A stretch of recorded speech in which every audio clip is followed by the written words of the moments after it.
LSV, welcome back once again. You are a glutton for punishment. You just had to see some new Yu-Gi-Oh cards once again. How you feeling after your last run? You back for redemption? I'm feeling good. That last run was a tough one. You threw me for a loop with some of the cards, but I really like that this is my like portal into Yu-Gi-Oh because, you know, as you know, but the audience might not, I don't look or read about anything Yu-Gi-Oh related in between. I think if I did want to get into it, I would obviously start doing that. But right now, since we're doing these, I actually find it a lot more fun to just have no or very limited knowledge going in, though, of course, over time, I'm learning more things. At least that's the idea. And you're going to learn a lot more today. I thought it'd be fun. I'm going to give you a break from some crazy summoning mechanics because there was a lot last week with all the fusion monsters you took a look at. I thought it'd be fun to take a look back at some of Yu-Gi-Oh's oldest combos, and I'm going to show you either these 2 or 3 card combinations, and your goal is going to be twofold. You're going to decide whether or not you think this combo is good or was ever good in the slightest for that matter, and also if you think it was so good that any of the cards and pieces of these combos were ever banned. Sound good? Yeah, it sounds great. Okay, so these are going to be a lot of older classic combos that a lot of people who are boomers like us are going to remember. So let us show you your first combo. I'm going to show you one card at a time, and then we will go from there. All right, we've got DNA Surgery, which is a trap. You activate it by declaring a monster type, and all face-up monsters become that type. Okay. And notably, this is a continuous trap, so this will stay active on the field until something else interacts with it to remove it in any capacity. Future face-up monsters are also whatever type you chose. Correct. As long as this is on the field, whatever type you choose, they will be that type. And speaking of which, that leads us into our second combo piece here. Insect Barrier. Insect-type monsters your opponent controls cannot attack. All right. So the obvious combo here is your opponent's creatures can't attack anymore. Correct. Correct. My guess is this wouldn't be even like in the zip code of good now, but if you're saying this is a classic combo, I bet this was good but not banned would be my guess. Like, It seems pretty annoying, though. I guess maybe you can tell me how easy is it to interact with traps that are on the board. So also Insect Barrier is a continuous spell. So again, this also stays active on the board. You can tell by the little infinity symbol there. So there are cards during this time that do remove spells and traps. I will give you some context. There are a couple that are just 1-for-1 removal. So it will say, for instance, target a spell or trap card on the field and destroy it. So very simple. There are some that are actually like mass board wipes where it's destroy all spell and trap cards on the field. So there's a couple of these cards around. There's not a ton, but there is a non-zero amount of these cards available. It feels like on power level, this combo would be obnoxious, but not necessarily too good, depending on what the answers are for it. The main thing that would lead me down the path of saying this would be banned, which I'm not sure yet, is if this isn't answered, it's pretty miserable. Your opponent can't attack is not like a recipe for a great game. Yu-Gi-Oh just seems like it does enough powerful stuff overall that I guess I'm gonna say this didn't get banned, but I bet it was at least decent. Final answer. Yeah, that'll be my final answer. All right, so both of these cards were released pretty early on. I think they were actually both released in Yu-Gi-Oh's 4th set, Pharaoh's Servant, if my memory serves correctly. Funny enough, I actually found out as I was picking the cards out for this video, Insect Barrier has actually never been reprinted after this. There's like one other printing of it, so it has actually very few printings, which is very strange. But that's neither here nor there. This combo's bad. This is not very good. So this was something that if you were playing Yu-Gi-Oh on the playground or at the kitchen table growing up, you would maybe get this like against your friends who were like lesser experienced or like had never like really played the game before. So if you wanted to just like be the ultimate guy to cheese your opponent out of like being able to play, you would do some dumb stuff like this. But both of these cards essentially are like, they're like Nombo pieces, right? By themselves, they don't do anything. So if you have them together, it does this thing. But there are enough ways that you could potentially interact with it to remove it. And also, like you said, there's enough other things in Yu-Gi-Oh kind of going on that this isn't the best thing you could be doing. Even by old Yu-Gi-Oh standards, this is like, everyone saw this as a kid and is like, whoa, they can't attack. That's crazy. I know, exactly, right? So, like I said, very like cute old school combo that everyone got all wide-eyed for, but was never like very good. It was pretty bad, all things considered. So you're right, not banned. And I wanted to start you off easy as we get into some of the more fun combos here. So let's get you into the next one. Take a look at this card. All right, we've got United We Stand. It's a spell. And equipped monster gains 800 attack and defense for each face-up monster you control. Okay. Okay, this is an equipped spell, so this is the equivalent of like an enchantment aura in Magic. So it sticks to the monster. If the monster dies, this goes as well, just for some context there. And here is your second combo piece. Scapegoat. Special summon 4 sheep tokens in defense position. They can't be attributed for a tribute summon. And you can't summon other monsters this turn. The turn you activate this card, but you can't set. All right, so yeah, the combo is you summon four of these that I assume count as face up. Giving, plus 3,200 attack and defense to the United We Stand card. This also looks to me like something that falls more in the category of cute than good. I certainly don't think either of these cards got banned, at least not because of their combo here. And sure. I'll give you a bit of context before you keep going. Scapegoat is also a quick play spell, so this is a card that you could use at instant speed if you set it face down. Trick. It's like it's like a trap card Sure. where you can use it on your own turn, where trap cards typically have to be set face down for a turn, but you can use it during your opponent's turn as well. So it does have that reactive defensive capability, like you're already alluding to. I would say that this combo probably doesn't even look that great to me. I guess if Scapegoat is a very good card, maybe this combo could make sense, but sure, I don't think it got banned, and I would actually guess it's not even that good. Okay, final answer. Yeah. All right, so this might actually blow your mind. So compared to the DNA Surgery Insect Barrier combo, both of these cards were also released around the same time. I think United We Stand came out in the set after DNA Surgery and Insect Barrier, which was Labyrinth of Nightmare. United We Stand, this might blow your mind. This card actually was banned. This card did actually get banned for a very, very short period of time. I think it was for maybe one format. Like, I think they banned it and then moved it back to the limited list. So it was available at 1 copy. Mm-hmm. Both United We Stand and Scapegoat are actually just, by old Yu-Gi-Oh standards anyway, are just like good, solid cards. Scapegoat is good just because, like you mentioned, you can use it defensively. So if your opponent declares an attack, you just get 4 bodies to soak up the attacks. And that's pretty good, all things considered, because if your opponent wants to hit you directly, they have to hit through all 4 of those bodies unless they have some sort of like piercing trample effect, right? And so players would just play Scapegoat regardless because it just gave them the ability to buy time. And there's other ways to abuse Scapegoat as well. There were some combos later on. And even by modern standards, Scapegoat saw a small smidge of playability for other reasons we won't get into today. And United We Stand, as far as equip cards go, equip cards prior to this, there was maybe only 1 or 2 other equip cards that were considered even playable by Yu-Gi-Oh standards. But the fact that United We Stand just bolstered your guy by such a huge attack point boost was something that wasn't played in every deck, but it wouldn't be awful by old Yu-Gi-Oh standards to play this card in your deck. Typically, equip spells have to be, especially by modern standards, insane to be even playable in the slightest. And United We Stand, by old standards, was good enough that, especially, if you lived the dream and got to do the United We Stand Scapegoat combo, 4,000 attack points, because if you do the 4 goats plus any other monster, it's 4,000. That's a lot of damage, and Yu-Gi-Oh is known for doing tons of damage very quickly. So, yeah, United We Stand was actually banned, which honestly, no one really understands it, but, it is what it is. I want to trip you up with that one. I'm going to say that's a bit of a gotcha because this looks so much weaker than almost every other combo you've shown me, or like the cards that we've seen in the past videos that got banned. And from a Magic context, it would be like laughable to ban what is effectively, an enchantment equipment aura that was like your creature gets +6/+6 or whatever, +8/+8. So right, yeah, that is funny. Older Yu-Gi-Oh is weird. I mean, to be fair, everything in our game doesn't have summoning sickness, so like maybe that's a reason why potentially, because you can just do it immediately. But even then, I still think it's a reach. But yeah, this was a bit of a gotcha. I did trick you with this one. I'm not gonna lie. All right, this one I'm not gonna trick you though. So let's see what you got. Keep that in mind. with your insight with this one. All right, we've got Magician of Faith. So it's a spellcaster.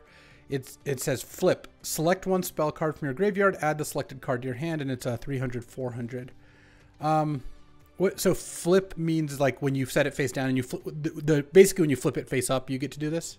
Correct. So the ways this would get flipped face up are either if you set this, your opponent can attack into it. It flips up before combat damage is dealt. It would activate the flip effect to add a spell card back to hand, and then Magician of Faith gets destroyed. Or if it survives the turn, your turn can come back around. You can manually flip it face up yourself and activate this effect. Make sense? So there's no real way for them to, or not many ways for them to get out of it. I guess they could kill it with a spell, right? And then you wouldn't get it. But if they attack it, or if they just let it get to your turn, you're gonna get the ability. Correct. They do have to kill it while it is face down, because if it's destroyed while it's face down, it never flips. It just immediately goes to the graveyard. Right. All right. I have a guess that the next card will be some way to a spell that can get this back somehow, but we'll see. Maybe. Let's see you read this one. All right. Tsukuyomi is a spellcaster spirit. This card cannot be special summoned. It returns to its owner's hand during the end phase of the turn. It's normal summoned or flip face up. When this card is normal summoned or flip face up, select one face up monster on the field and flip it face down. Okay, so and it's at 1100, 1400. So basically, you flip this face up or summon it, and then you flip the Magician of Faith face down, so that you can then flip that face up again. Seems to be the combo. Is there another card involved? No, that's it. All right, so basically if you have these two together, you get to recur Magician of Faith. Yeah, I mean, that's the recipe for something pretty obnoxious. You get to, if there's a spell that stops them from attacking or counters one of their things, or even just kills something they have, you get to like kill their thing, Magician of Faith, get it back, kill their thing, Tsukuyomi, flip down the Magician of Faith, do it over and over again. And I guess you wouldn't even need one specific spell as much as just a deck that has a bunch of good spells to get back. Here, if you want, I'll help you out. I'll give you a spell. How about that? By itself, this is a dangerous engine. I mean, anytime you have, oh yeah, I know this one. What are you taking a look at there? This is a Pot of Greed. This is certainly one of the most famous Yu-Gi-Oh cards. I knew that before we even did these videos, for example. It's kind of like the Professor Oak of Yu-Gi-Oh, or Yu-Gi-Oh. But this seems like a very potent engine where your Magician of Faith. I mean, this is part of the reason that this is so strong. Is Magician of Faith is obviously a great card by itself, like a card that can just go get back something else. It's a natural 2-for-1. And then I don't know how good Tsukuyomi is by itself. Like, it looks reasonably large, and it does obviously offer some recurring potential. You would probably want other cards that would benefit from this, other face-up monsters that you want to flip face down. I think this combo is quite good. Pot of Greed aside, regardless of what you're recurring, just seeing these two cards let you cast a spell every single turn of the game. I guess you play this face down, flip it. I guess there's not even much of a delay. Once you get the loop going, it looks like you can kind of just do it over and over again each turn. I actually would guess that one of the pieces here got banned, and what's your hunch? Magician of Faith seems like a more powerful card intrinsically, but Tsukuyomi seems maybe like a more dangerous card, because if there's other cards you flip, I'm going to go with Magician of Faith as the card that got banned of the two. All right, final answer. So you think Magician of Faith was banned, Tsukuyomi was not banned. I'll give you a hint. Pot of Greed's been banned forever. That one I didn't know. Yeah. But again, it's not even about Pot of Greed specifically. Like, just any good interactive spell that you just keep getting back over and over again seems like it'd be obnoxious. Yeah. From what I see here, yes, I would guess it's more likely Magician of Faith than Tsukuyomi. But honestly, if there's a couple of cards that work really well, Tsukuyomi, that could be a dangerous card. But that looks like a pretty fun card. Magician of Faith is just a straight up value card. Those tend to be maybe a little less fun. Yeah, I'm gonna guess Magician of Faith. What if I throw a wrench into your plan here and tell you that there may or may not be the possibility that the cards that I show you, that multiple cards are banned? Does that change your answer at all? Oh yeah, and if that's the case, then I would guess that both are more likely to be banned than neither. Interesting. I feel like you didn't think so about Tsukuyomi until I said that.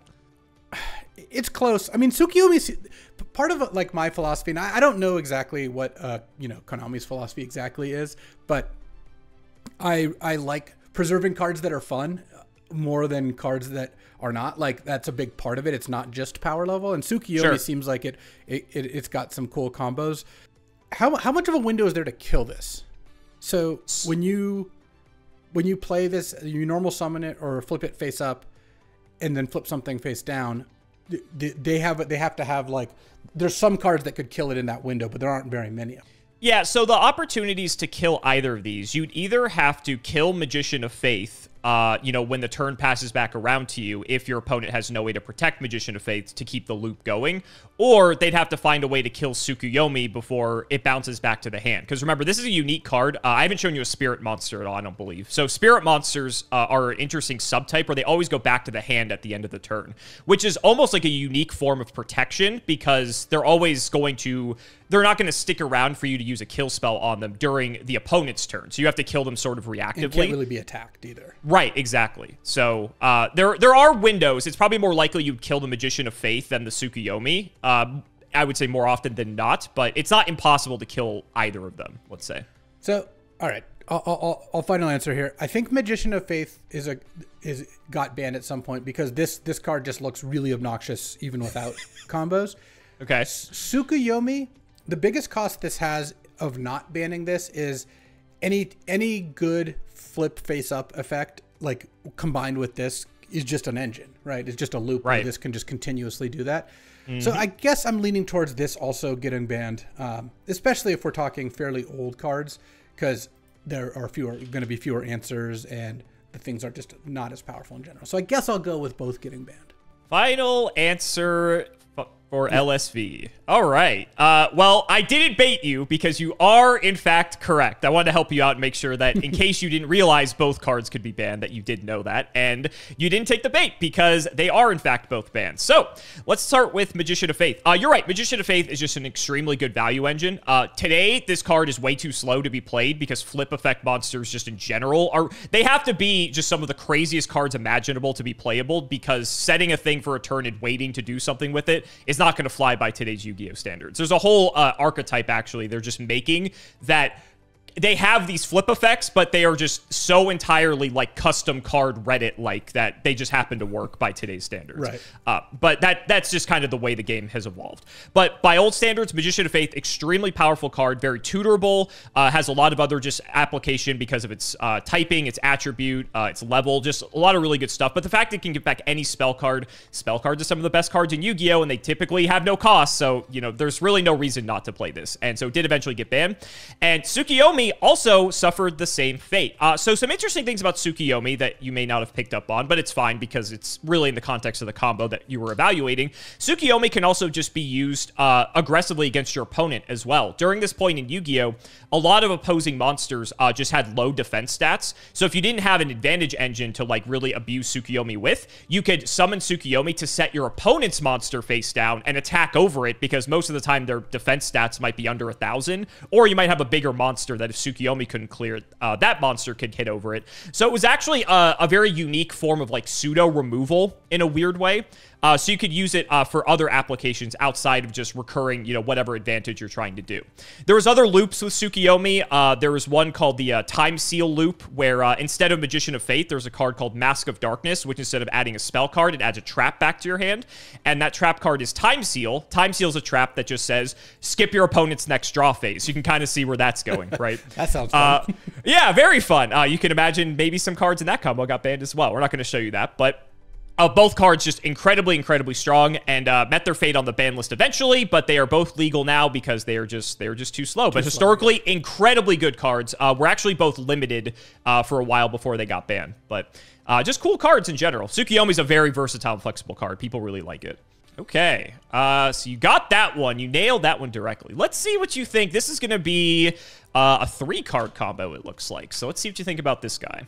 Gearfried the Iron Knight is a 1800, 1600. It's a warrior, and when an equipped card is equipped to this card, destroy the equipped card. Okay. Yeah, I'm going to need a little more context here. Here's your context for you. Butterfly Dagger Elma is a spell. It's an equip. The equipped monster gains 300 attack. When this card is destroyed and sent to the graveyard while equipped, you can return this to your hand. These two together just give infinite stats. Can you just keep replaying this over and over again? So not infinite stats because it doesn't retain. It doesn't pay it. Okay, so this does let you cast infinite butterfly daggers. What would need something else that would make you care about that? Funny you ask, LSV. Funny you ask. Okay, Royal Magical Library. Whenever a spellcaster effect, so this is a 0 attack, 2000 defense. Each time a spell card is activated, place a spell counter on this, max 3, and you can remove 3 spell counters to draw a card. So this is a clear, you can draw your whole deck with this combo. You get out Gearfried, you get out the Royal Magical Library, and then you just cast Butterfly Dagger 3 times, draw a card, and you keep doing that. And it looks like you can just keep doing that, right? Like you could. Correct. We don't have costs in this game, LSV. Yeah, no. Honestly, like seeing all these combos, like I mentioned, it is like, oh, I didn't, I wasn't familiar with your game. Like this is there's a lot more busted stuff going on than I thought. We are the busted game. I did a video with CG. I did a video with CGP recently, and I said modern Yu-Gi-Oh is like Nadu mirrors if you have access to zero cost like hand interruption like force of wills like at all times basically. So if that gives you some context how crazy our game has gotten. The upside, of course, is if you have all these cards, you just get to draw your whole deck. That's clearly good. The downside is Butterfly Dagger and Gearfried both look like fairly weak cards on their own. Like I'm assuming on 1800, 1600 with, let's say, an ability that's not doing anything at the moment is not that good, right? I will say the stats are good. As far as 4-star normal summonable monsters go, which Gearfried is, 1800 is probably like your average stat line for a guy that probably doesn't do a lot. Once you start getting into lower attack values, hence like Tsukiyomi or Magician of Faith, that's when you're going to start getting better effects for lower stats. Yeah. Let's say. So his just stats are good, I would say. The effect is, up for you to decide. Right. But certainly if this didn't have the text box, this wouldn't be close to being good enough for a good constructed deck. Sure. And then Butterfly Dagger is, I think, not a very good card unless you're comboing with it. Just a 300 equipment does not seem very strong. Royal Magical Library could still be good. Like this looks like the best of the pieces without when you're not comboing, because if you just play this and play some spells, yeah, you can start getting a rebate every 3 spells, draw a card. This combo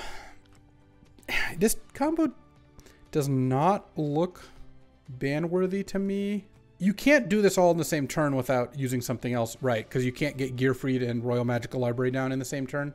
Unless there is a way to somehow get them both out on the field in the same turn, which at this point, I want to say if there was, it was not very common, but the deck would play it anyway just to execute the combo. Because mostly you're going to have to like run one out, probably Gearfried because he's bigger. Though I guess actually the Royal Magical Library has more defense. You could set the Royal Magical Library turn 1 if you wanted to. Yes. And then just wait. And then the next turn go off. Yep. And Yu-Gi-Oh was slow enough back then that, waiting a turn to execute a combo is not unlikely. I'm torn. I think this does seem plausible as like this could have been one of the best things you could be doing, and certainly a combo that draws your whole deck is worthy of suspicion. It seems not close to being good enough in modern times, but we're not talking about that. Yeah, it's pretty close because I also don't know which of these cards would be the one you'd want to ban. I mean, Royal Magical Library is the best one, I think, but the problem is the Gearfried Butterfly Dagger combo. If you had any other spell trigger card, it would also work. So it wouldn't necessarily solve the problem to ban Royal Magical Library. If you ban either Gearfried or Butterfly Dagger, I imagine that combo just kind of falls apart. This is a pretty low confidence answer for me, but I'm gonna guess this. It's either like barely enough to get banned or not banned, and I'm really having a hard time guessing which one. Gotta put that game designer cap on. I know. Infinite combos like this can be frustrating, especially if your opponent can, like if 2000's pretty big, you can't kill the library, and then next turn they just win on turn 2. On the other hand, like it's a 3-card combo, the cards don't look that strong, and it takes multiple turns. I'm gonna guess nothing got banned here. I definitely could be wrong though. Okay, final answer. Yeah, it'll be my final answer. All right, this is a fun combo.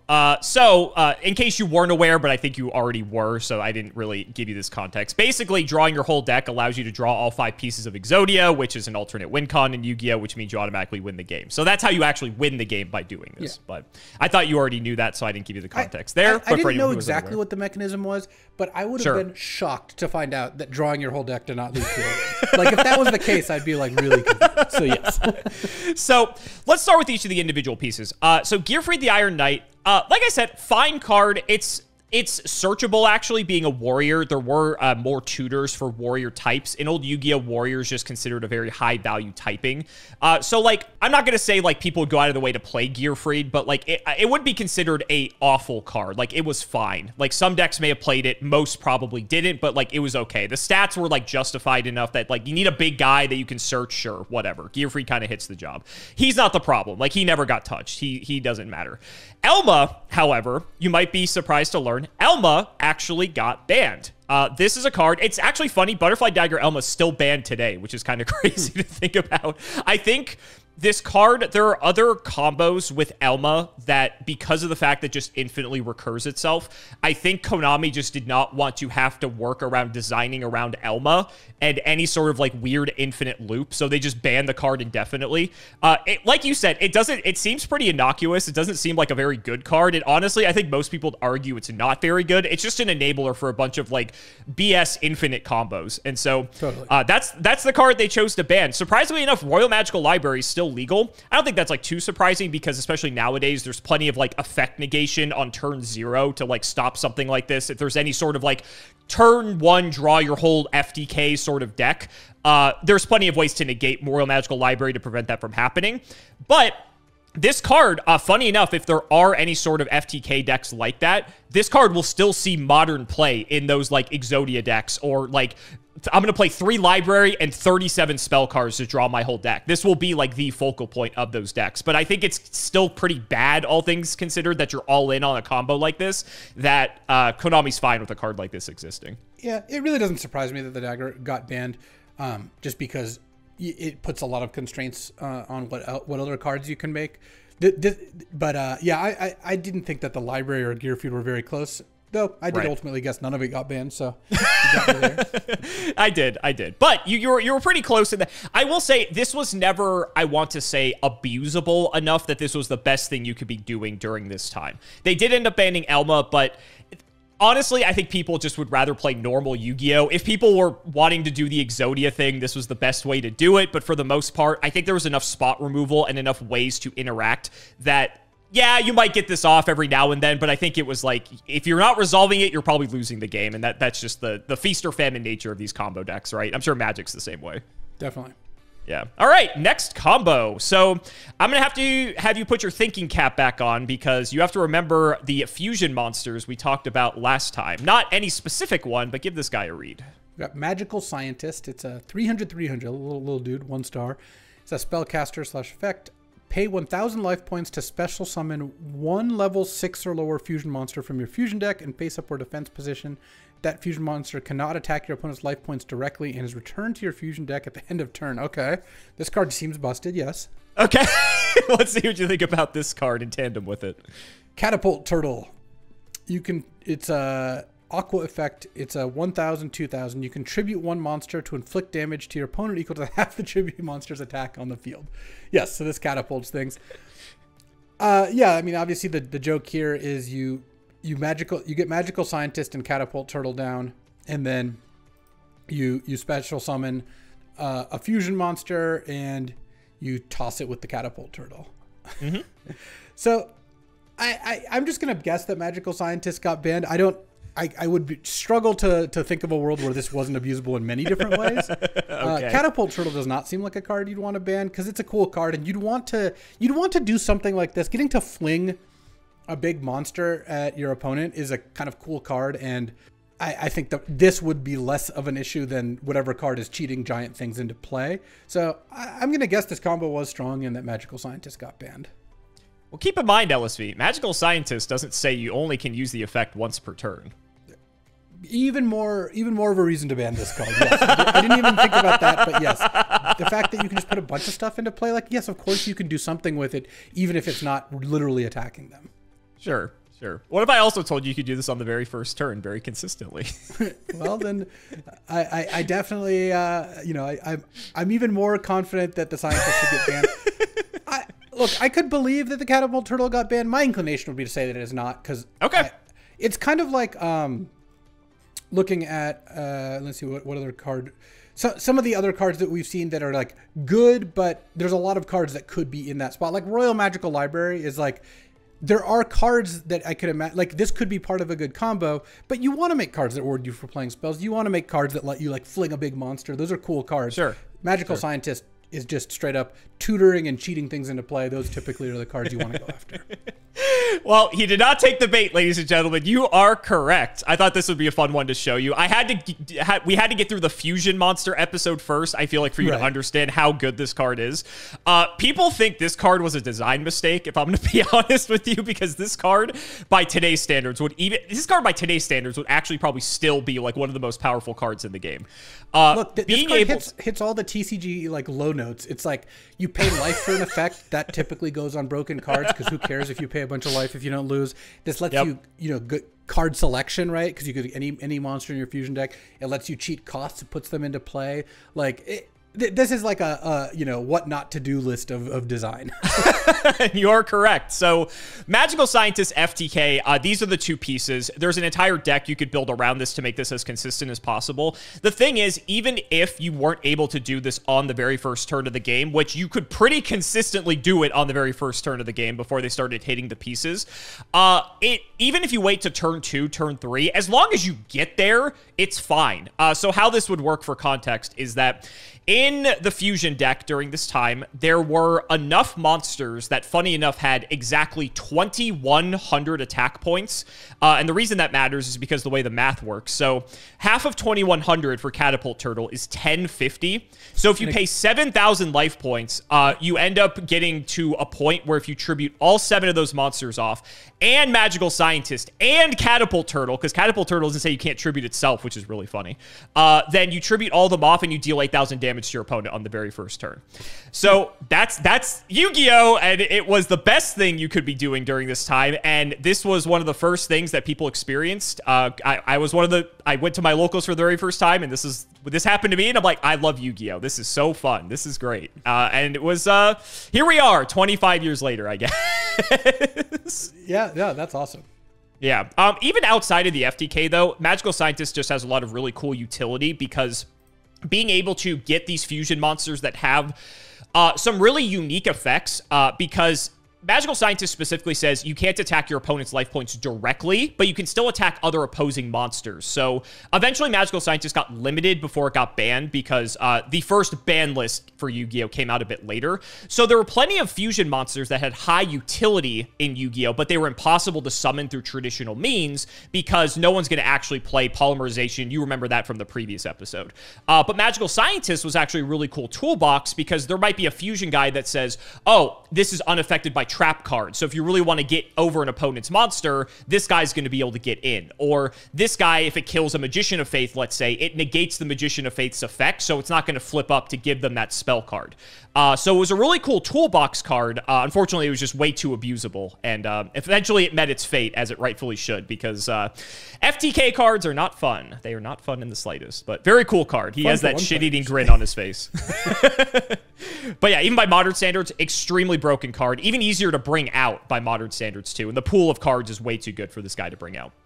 But yeah, let's move on to another fun little combo. You might remember this guy. I think I showed you this guy in one of our very first videos, if you can recall. Makura the Destructor. Makura the Destructor. It's a warrior. It's a 1600, 1200. During the turn this effect is sent to the graveyard, the owner of this card can activate trap cards from their hand. Yeah, I do remember. Okay, and let's show you a trap card that pairs with this guy. This is Exchange of the Spirit. It's a trap card.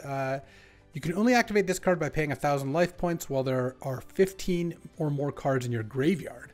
Both players swap the cards in their graveyard with the cards in their deck, and then shuffle the cards in each new deck and put it onto the deck zone. So, okay, this is so you have to have 15 cards in your graveyard, and then both players swap the cards in their graveyard with the cards in their deck. Mm-hmm. Wow, so if they have an empty graveyard, they just lose, right? Yep. Okay. And you can activate this. So, and the Makura does mean you don't have to meet the 15 or more cards in your graveyard threshold? You would still have to meet the threshold, but you can activate this immediately, assuming you meet the condition, instead of having to set Exchange of the Spirit for a turn and then activating it. Exchange of the Spirit by itself already looks like a pretty dangerous card. If you can get 15 cards in your graveyard, that's not easy to do. Like, that, I imagine, would take a little bit of work. Remember, LSV, everything's free in Yu-Gi-Oh! So it's true. But you still would need to build a deck to do that, like where you have cards that, like, draw cards and go to the graveyard or mill yourself or whatever. I mean, Makura, like we kind of talked about last time, just seems kind of busted just by itself. Like it is a very strong card. Just giving all your traps kind of haste, or like, you know, getting to immediately use them instead of waiting a turn. So on the one hand, I think Makura is the more dangerous of the card and the one more likely to be banned, just because it enables a lot of stuff, not even necessarily just Exchange of the Spirit, but any trap where, because I mean, part of the design kind of cost of traps is you have to wait a turn. That they're all priced with that effect in mind, or like have that effect in mind, and Makura kind of shortcuts that, so that's always something you look at. Exchange of the Spirit, I mean, any card that can like pretty close to one-shot them, or, you know, put them to 3 cards in their deck or something like that. Or if you've got a way to banish their graveyard, obviously this really works well with that. So that could be dangerous. I think Makura got banned, but I don't even know if it was because of this combo or just because of what it does in general. I guess Exchange of the Spirit, I could totally see this being broken. I'm going to guess that the 15 cards in the graveyard is enough of a constraint that... No, I'm just going to guess this both got banned. I bet this card is just really obnoxious with... I bet there's enough cards that like you fill your graveyard and or make it so their graveyard is empty or low, that this card was a really annoying card to play against. This card does not look like fun. Like, when your opponent plays this, you usually just lose. And their setup for this is not like good gameplay. It's them just putting cards in their graveyard, which is kind of hard to fight against. So I'm just going to guess both got banned. And you would be correct. This is the Exchange of the Spirit FTK. So the one piece that you are missing, but I don't think you really even needed it, to be honest, is that because Makura bypasses the ability for trap cards to need to be set for the turn, there are plenty of trap cards during this time that say draw a card, draw 2 cards. There were spells that also did this, don't get me wrong. So there's plenty of cantrips that you could just keep cycling through and through to draw deep enough, not only to fill your graveyard with 15 cards, but also just to find your copy of Exchange of the Spirit in order to pull this FTK off. This actually in Japan, because the Japan and Asia territory formats are different than ours, was way more oppressive than it was for us over here in the TCG. And people saw that this existed prior to it getting released because the release schedules are different. Way more oppressive over there. They actually, I believe they preemptively hit Exchange of the Spirit or Makura the Destructor before they were even like legal for us to play with. That's how like broken this combo was. And yeah, eventually they banned Makura because being able to use all your traps was insane. They actually errated Makura, so that way now you can only activate 1 trap card the turn it's sent to the graveyard, not all of your trap cards, right. which kind of sucks, but you know it's a shell of its former self. And Exchange of the Spirit also received a functional errata that says both players have to have 15 cards in graveyard, which makes this card unplayable, and no one ever played with it again. All right, next up, we're gonna move into, I don't want to say more modern cards, but we're gonna go a few years in time here. So this is a somewhat newer card. Card Trooper. It's a 3-star 400/400 machine/effect.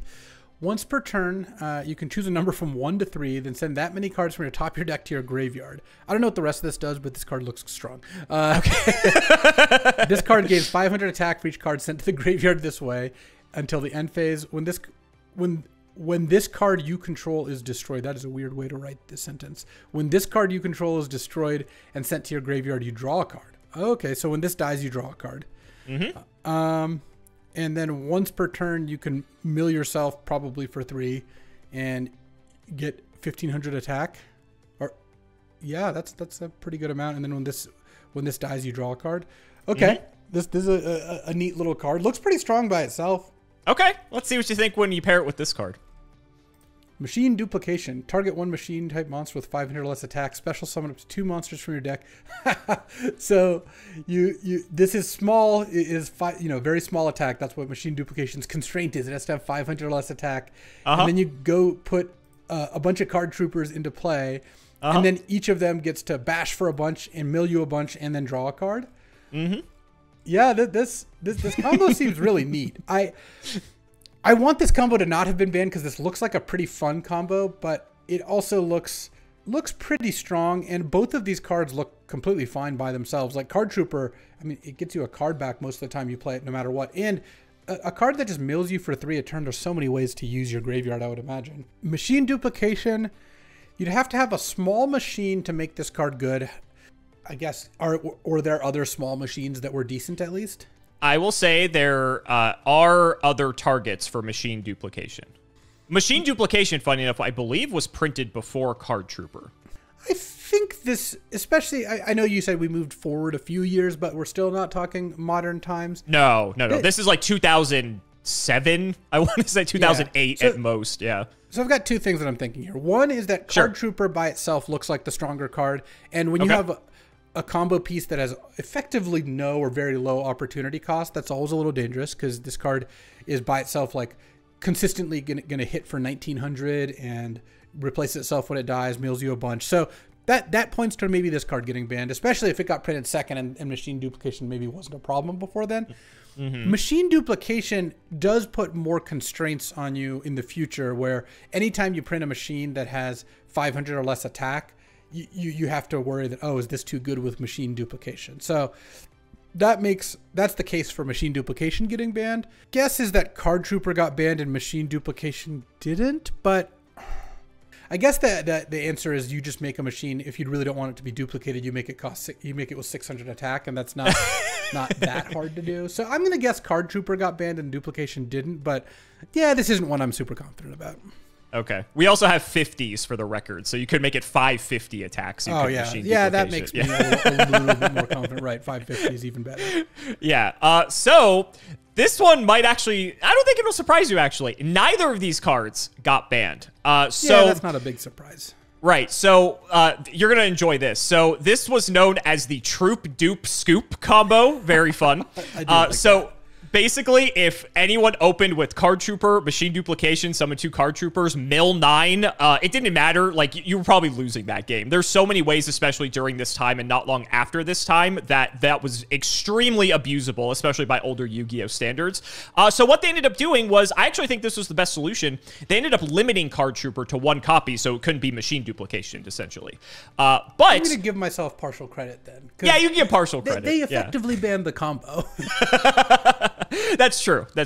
But Machine Duplication is still a card that's a problem card even to this day. Konami still prints machine monsters with 500 or less attack that have extremely good effects. For anyone watching, Spiral format is what I'm looking at specifically here. And it's a card that people are like, I really hate when they have Machine Duplication, but there are also ways now to interact to stop Machine Duplication from resolving, even on turn 0, which is really nice. So as powerful of a card as Machine Duplication is, it has checks and balances to a degree. A lot of people also feel Machine Duplication is sort of a win more card. Like, decks that play it are probably still really good even without it. And even if they do resolve, it's like, oh, great. Like, you know, I win the game anyway, right? But Card Trooper, I love Card Trooper's design. I think it's a fantastic card for a card game. Gives you stuff in the graveyard to work with. It replaces itself when it dies. I think it's balanced because it, like, ups its attack and then it goes back down so your opponent can hit over it with, like, basically anything. Just a really well-designed card, I feel like. Yeah, I think Machine Duplication is a cool card, and it does put some constraints on you, or maybe not. Maybe they just decide, like, you know what, it's fine. We'll just keep duplicating. Pretty much.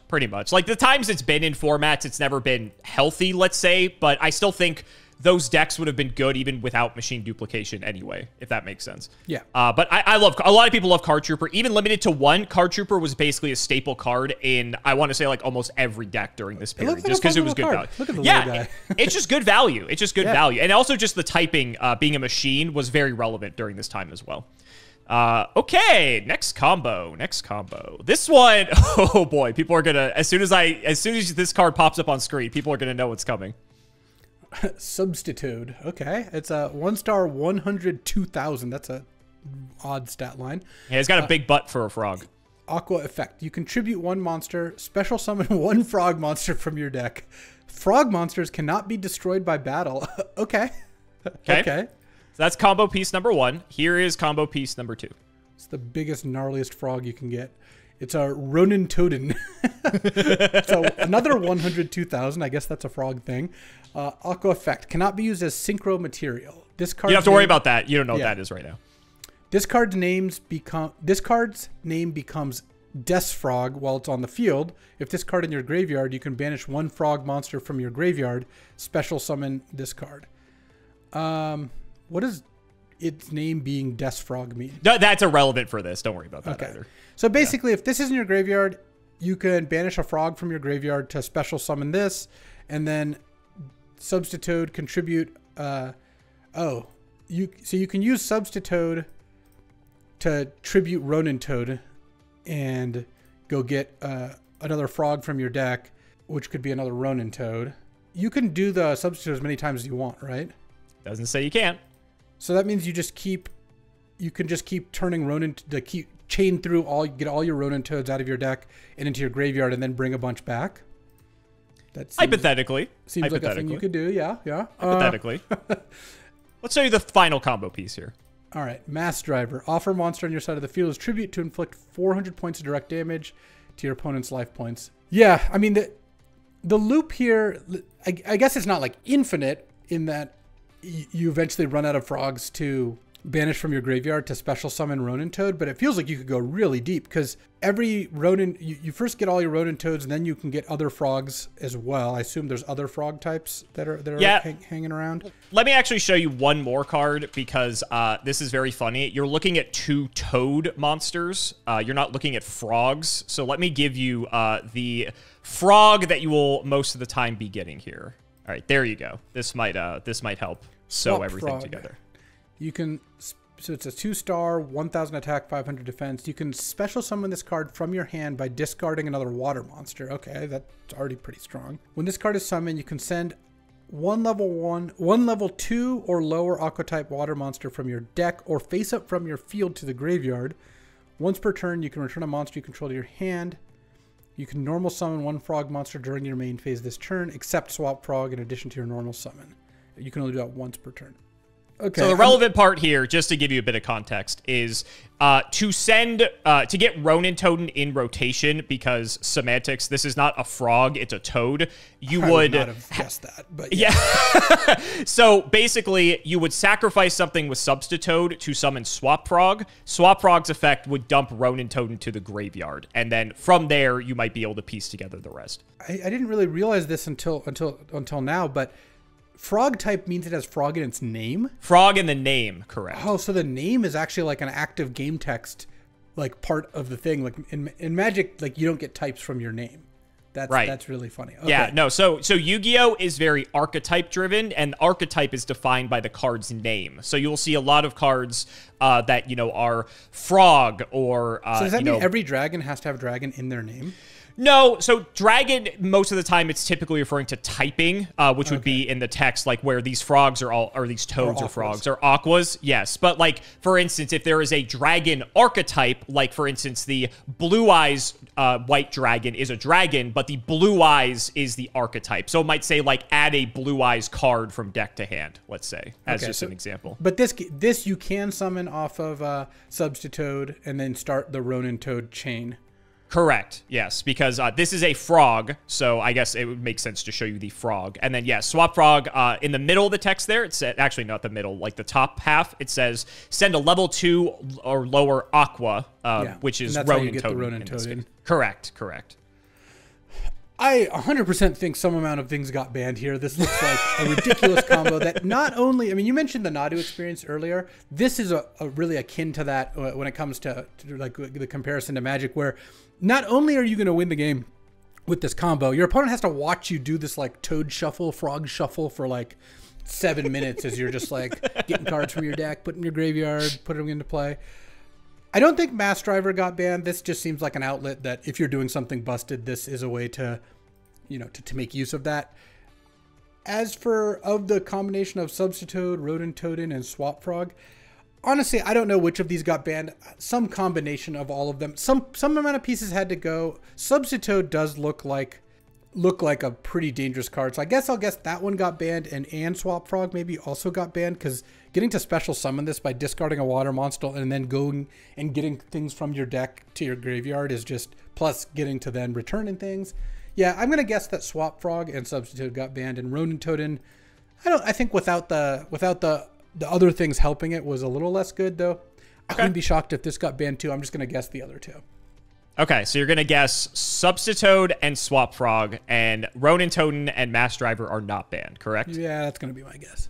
Okay, so let's talk about Frog FTK. We're just doing all the FTKs today. So I didn't want to show you Swap Frog just because I thought it had a lot of text on it, and but I realized after the fact it kind of makes sense to show to you just so you get all the pieces of the puzzle here. So basically, it's a very simple 2 to 3 card OTK in the sense that all you need is Substitute, any other way to summon a monster, which with Swap Frog is not hard because it can special summon itself out. So that's one way, but there are also plenty of other ways with this deck to get another monster to tribute for Substitoad, and a outlet to deal damage, which is Mass Driver. So how this works is as long as you could get Substitoad and any other monster, you would sacrifice that monster to Substitoad and summon a frog out of your deck. Typically, you'd start with Swap Frog because you can dump Ronin Toad, which is the final piece of the puzzle here.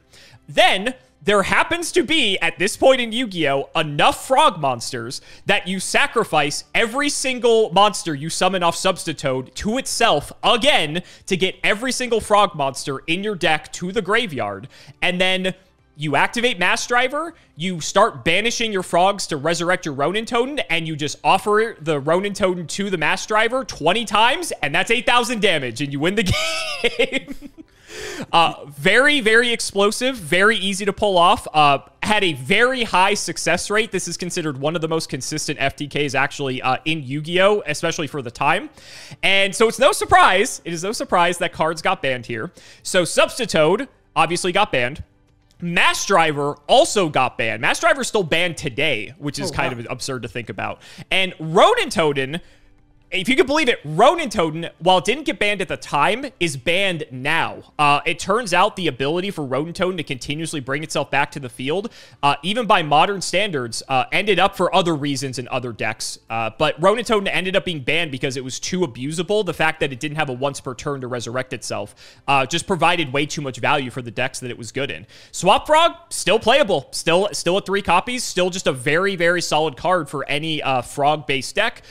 For the reason it was good by modern standards is because there's like level 2 focus decks that take advantage of Swap Frog. Also, there are some other decks too, like we're not going to get into the specifics, but it's just still just a very generally good card, all things considered.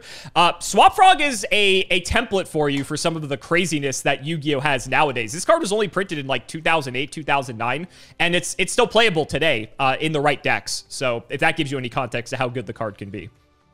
Yeah, I mean, this obviously does look like a busted combo, and Substitoad was the card I was sure got banned. Yeah. I'm a little surprised Mass Driver did, but I guess there's so many ways to put things into play that like the OTK potential of Mass Driver seems like I could see that being like an ongoing risk, but what a wild combo. Yeah, it's crazy. It's funny too because I forgot to mention this with Catapult Turtle. Catapult Turtle received a functional errata that made it only a hard once per turn, so you couldn't just like send stuff off over and over again, kind of like Mass Driver.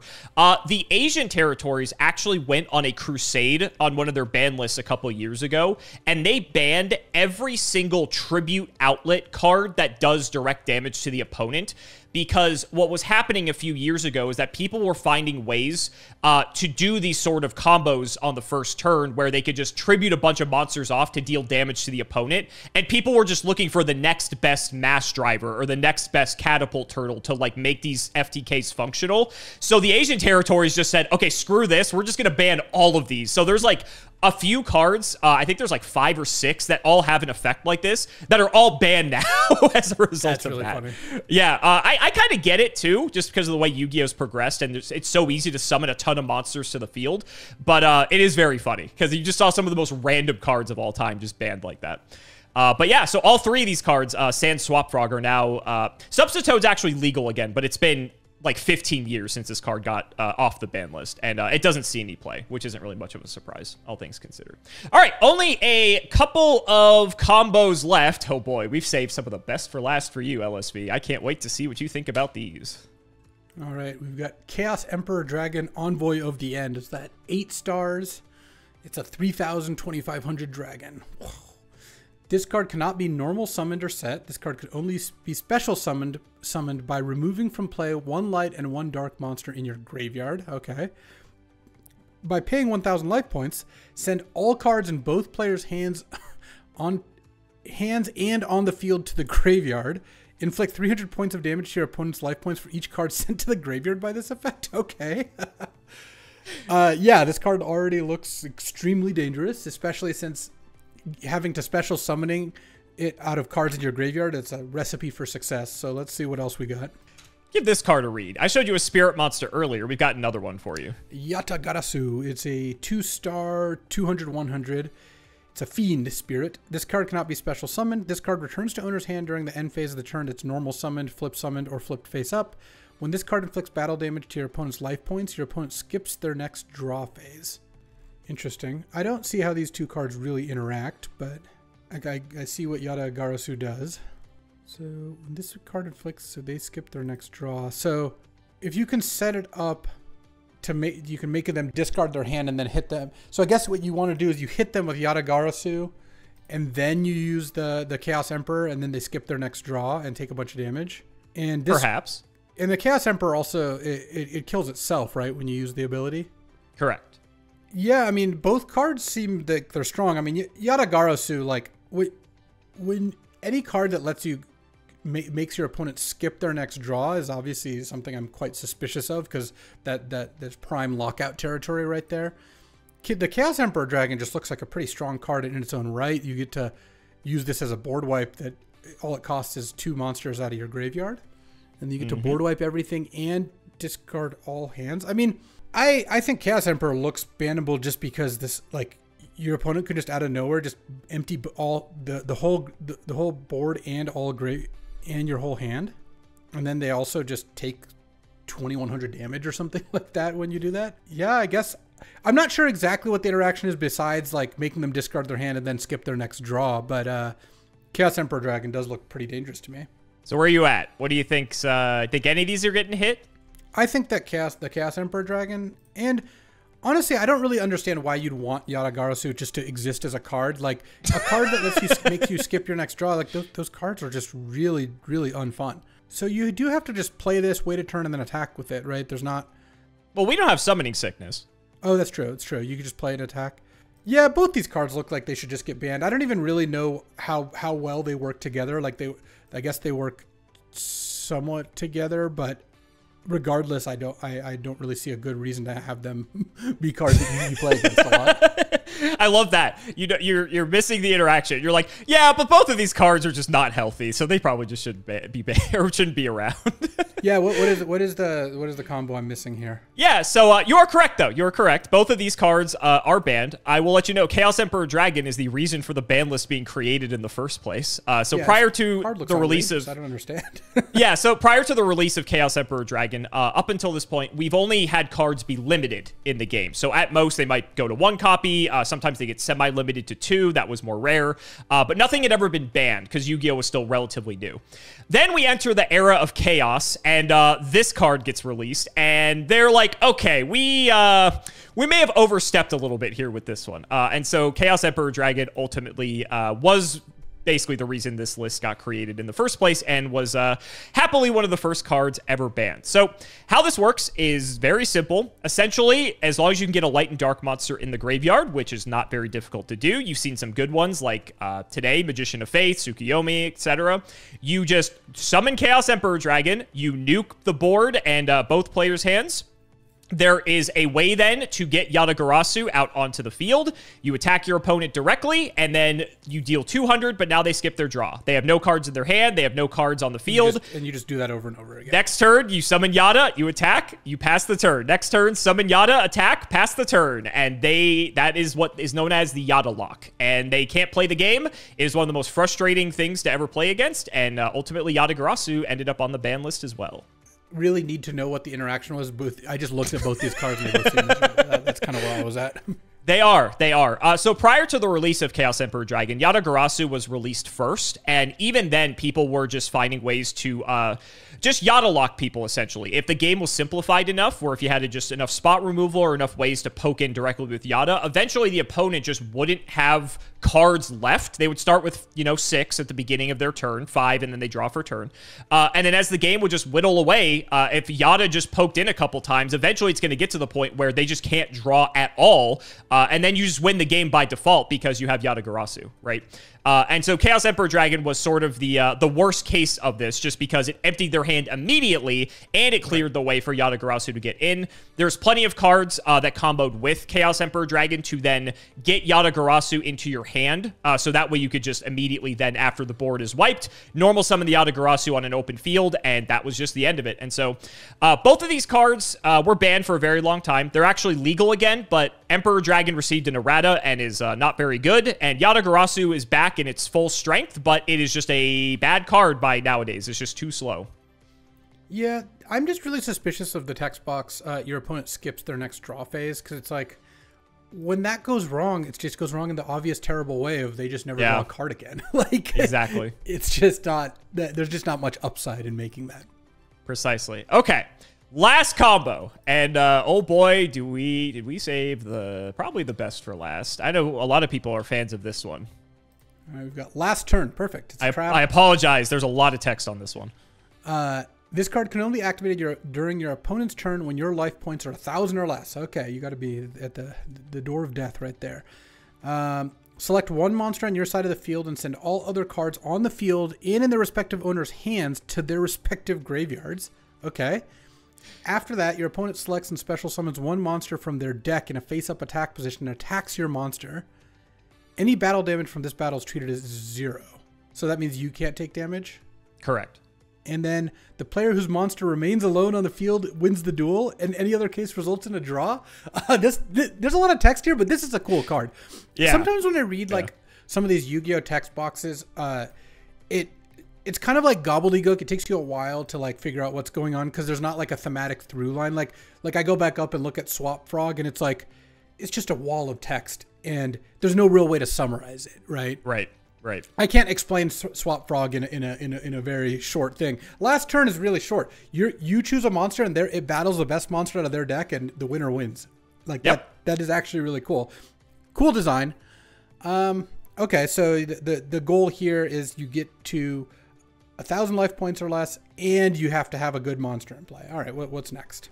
Funny you should ask, LSB. Funny you should ask. Wall of Revealing Light. Aha.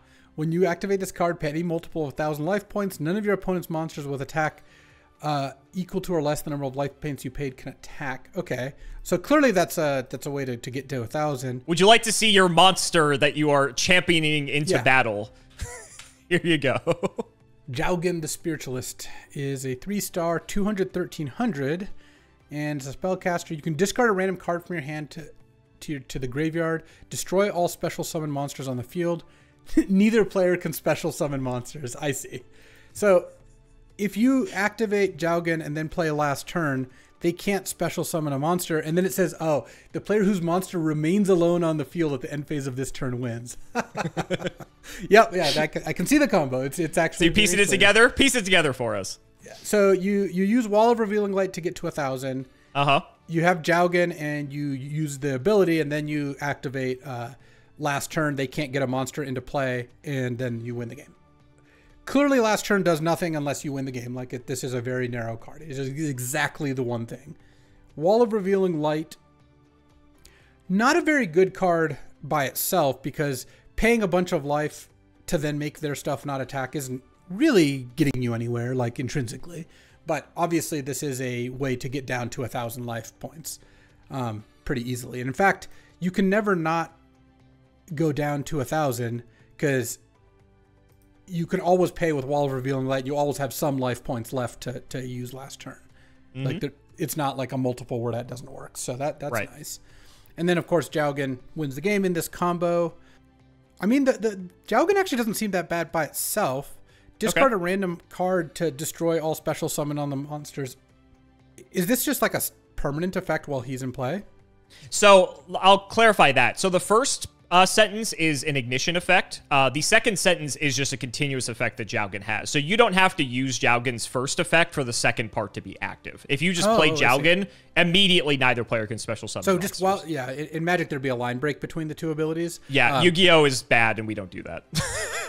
Honestly, I will say that a criticism I've always had of Yu-Gi-Oh is like I don't know if they've gotten better at this. The text kerning is just like when you look at a card, especially like even like Wall of Revealing Light or like Pot of Greed is a great example, or Mass Driver, any card that doesn't have a lot of text, why is the text so small? They should just dynamically increase the text to make the cards readable. Yeah, anyway. You might not have fun when we get to older episodes or later episodes, excuse me. So. I'm just saying, but the like editor in me wants it to just look a little nicer. I just don't see why. It's not that we disagree with you. It's that you look at Swap Frog, for instance, and I will warn you that is basically going to be the templating for Yu-Gi-Oh cards moving forward. The thing is, I don't actually have the same complaint about Swap Frog. It needs all the text box. The whole box is full because it has so much text. Oh, you're just complaining that if there's the room, just make it easier to read or just enlarge the font. Like, I just think the text on the literal card text on Mass Driver should be twice as big because they have all this empty space. Like, I think that it actually makes sense to dynamically scale that to make it more readable. Whether Yu-Gi-Oh cards should have as much text as they do, that's a design question, and that's not a graphic design question. Gotcha. I also agree there's tons of text there, and that's a complaint I have about Magic too. I think you maybe heard of the Mark Twain quote. I didn't have time to write you a short letter, so I wrote you a long one. Yeah. It takes a lot of good design skill to get more bang for your buck, and that is it's challenging, but it is good to use less text instead of more if you can do it. Anyways, back to the combo. Sorry about my little rant. I don't know. No, it's okay. We all feel the same. We all feel the same. I care a lot about card design. I care a lot about graphics, like how they look. Like I work on card games. Like, you know, I love all this stuff. So when I see this, I'm like, oh, you could do it a little bit better, maybe. Yeah. No, we agree. We agree. In any case, this combo is really funny. It does feel like if you took out Wall, then the combo would have a lot harder time working, but you could replace Wall with any other like life payment card if other ones existed. If you took out Jogan, the combo would be worse, certainly, because it would just you know, automatically works. I could see you replacing Jogan with like something really big, and then maybe they can't beat it in a fight, but that's obviously much riskier. You could also ban last turn and just, you know, kind of ignore the rest. So I do think that a card here got banned. I don't think that this combo just stood. Leaning towards, like, if I, again, obviously I'm missing some context overall because that's part of what we're doing here. I do think my inclination would be to just maybe ban last turn and let people play with the other two cards, which don't seem like as much of a problem. One thing that's giving me a little pause is the text on Jogan that neither player can special summon monsters. That could be really brutal in some formats or against some decks, and it's possible that, like, you get a 2-for-1 where if you ban Jogan, this combo kind of stops working because there's not a good thing to last turn with. And you also kind of open the field a little bit because people aren't getting like locked out by Jogan. But I guess if you had to press me, because you do, my answer is that last turn got banned and the others didn't. Okay. Yeah, that's what I'll go with. Is that your last decision? That is my last answer, yes. All right, well, let's talk about the last turn combo. This is very goofy. I'm sure everyone watching this series is probably sick of me showing this because I've showed it to everyone else who's been on the series because it's a very fun combo, and it's fun for people who don't know anything about Yu-Gi-Oh! Evaluating this because I feel like last turn, a combo like this, I feel like only could exist in Yu-Gi-Oh! This is like one of the most goofiest Dragon Ball Z type cards you could ever imagine, right? I mean, last turn is one of my favorite designs that I've seen because it just is a really cool text box that tells a good story. I put a high value on that. It does. And so last turn is this combo pretty much needed all three of these combo pieces to work. There are other substitutes, technically speaking, but you nailed it right on the head. You figured out exactly how it works. And it was very funny. It was very funny. So let's talk about Jogan first. You were actually correct in that Jogan's text that says neither player can special summon monsters has actually been extremely problematic, not even just for older Yu-Gi-Oh, but for modern Yu-Gi-Oh. I would actually argue that Jogan is better in modern Yu-Gi-Oh than older Yu-Gi-Oh because older Yu-Gi-Oh didn't have special summoning nearly to the capability as it has nowadays, and it was a lot more common to just have good normal summonable monsters that had pretty reasonable stats. Jogan's pretty weak, all things considered, and so aside from being, you know, this one random combo piece for this degenerate combo, not actually a card that people would consider particularly good by old Yu-Gi-Oh standards. But as the game progressed and special summoning became much more at the forefront, there was even ways to just immediately get Jogan onto the field and just lock your opponent out of playing the game because you're playing a certain deck.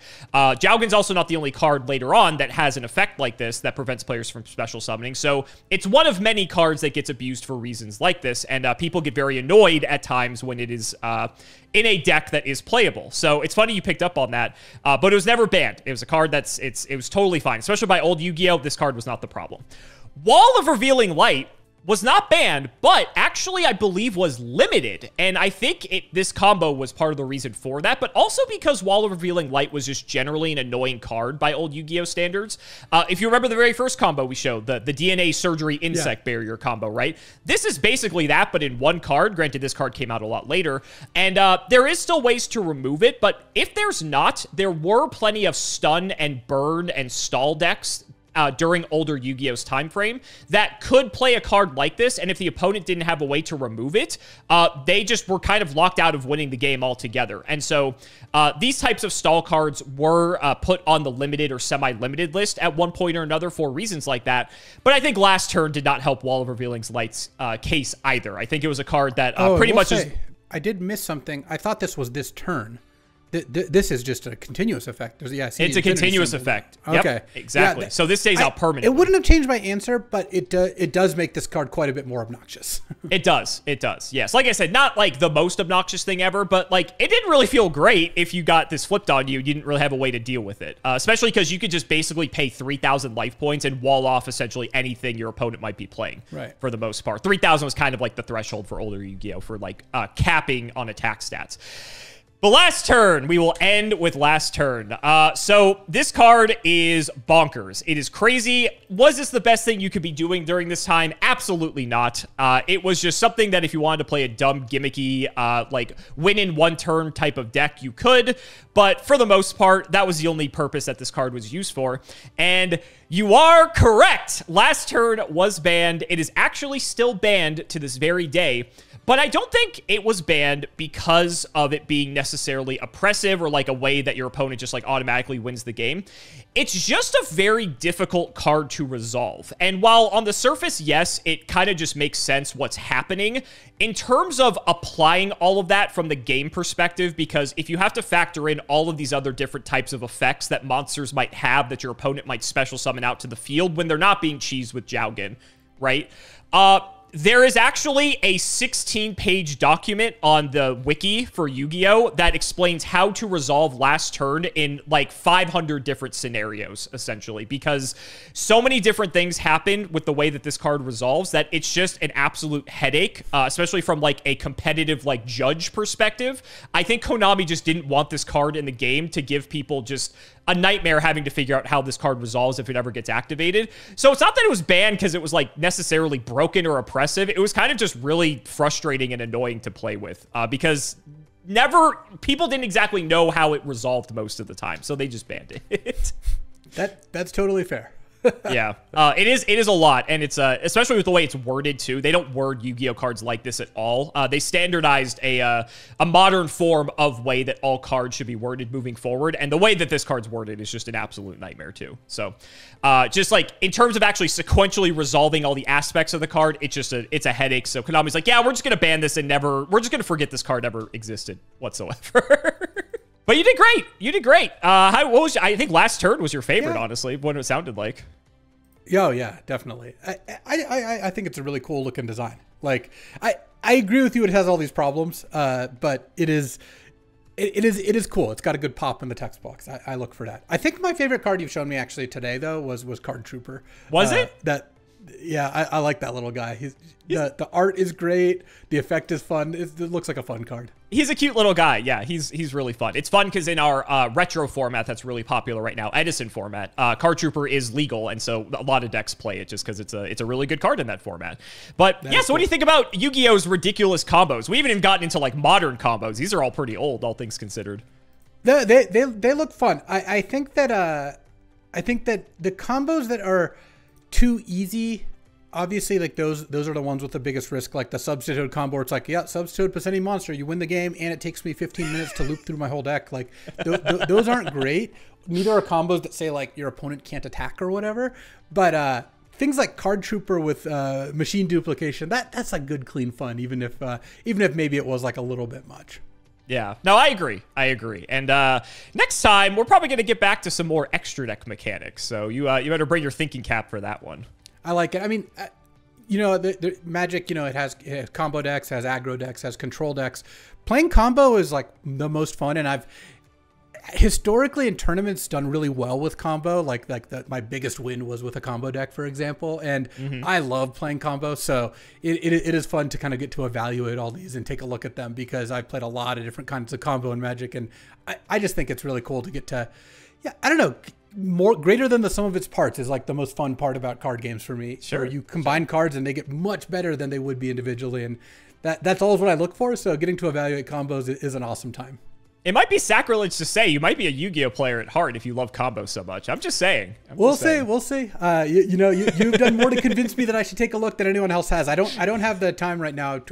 Most folks watching, if they don't follow my Magic stuff, might not know. But my wife's got twins that are due in about a month, so we're all hands on deck here. So now is not the time for me to be picking up a new game, but these combos are definitely appealing for me. So guys, that's going to wrap it up for another video. I really hope you all enjoyed. Let's go ahead and shout the patrons for all of their continued support. So shoutouts to Shadow1317, Sim00x3, MBT Play Medolce, Moto, Cameron L. Smith, The Synchro Guy, Pony Stark, Dan the Man Hoban, Little Fadeleaf, Draconic, Dylan Rare Hunter, JW11860, Brian Dancer of Class 7, Flannel Daddy, Twinkle Muncher, literally all of the guinea pigs, Cheeks McLapperty, Stolfin Amethyst, Wonder Waffle, MBT canceled by community soon, canceled by all committee soon, canceled by all players soon, Corvain, Absolute Angriest Peacock of the Edison Club, Daniel Howell, and life keeps using solemn judgment on my hopes and dreams. Thank you all so much again for watching, and we will see you next time.